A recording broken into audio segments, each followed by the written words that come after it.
This is another discussion in the series I call Wheat Belly Basics, meant to help bring newcomers to the lifestyle up to speed with some of the basic concepts, as well as a refresher for those of you who've been around for a while and following the Wheat Belly lifestyle.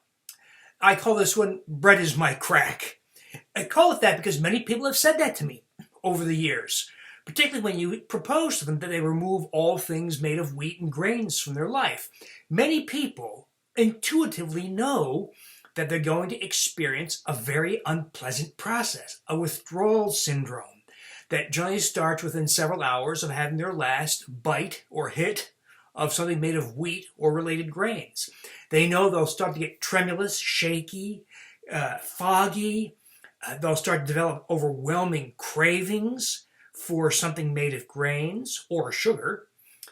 They also know that they'll be fatigued and crabby. So many people know this intuitively.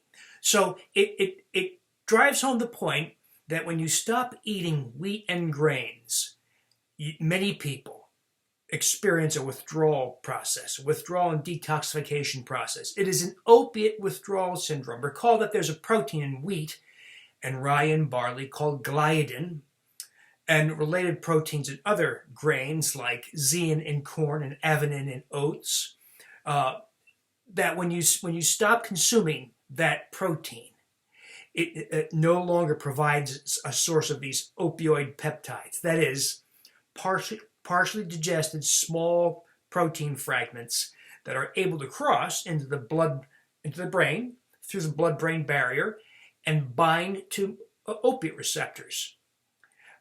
And have all sorts of peculiar effects. Remember, people who have schizophrenia have more paranoid delusions and hear voices. People who are prone to bipolar illness can have their mania, their high, triggered. People prone to depression can experience more depression and suicidal thoughts. Children with ADHD or autism experience behavioral outbursts, and it erodes their attention span. People who are prone to bulimia and binge eating disorder can have 24-hour-a-day food obsessions created.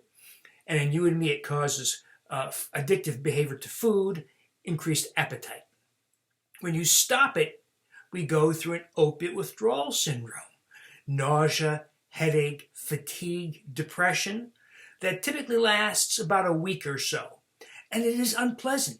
So for that reason, I detail some ways to soften the blow, we say, in the Wheat Belly books. The Wheat Belly original book, the Wheat Belly Total Health, Wheat Belly 10-day grain detox, all detailed methods you can, simple methods you can use to soften the blow. Easy things like don't exercise and hydrate and salt your food. Simple measures you can take to make it softer.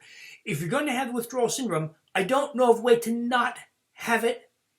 And by the way, I stress this to everybody because some people who've not read the books, who think this is gluten-free or just think by stopping grains they've got the program down, will be confused, maybe frightened by these feelings, thinking perhaps they'll say to themselves, this must be my body telling me I need wheat and grain, which of course is a terrible thing to believe.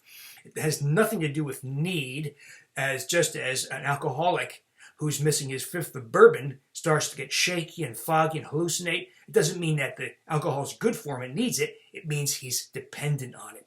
Same thing here. In order to get off grains successfully, many people have to go through this opiate withdrawal syndrome. So refer to the books and you'll see ways to soften the blow, but this is a necessary process to get to the other side and reclaim health and control over your weight and appetite.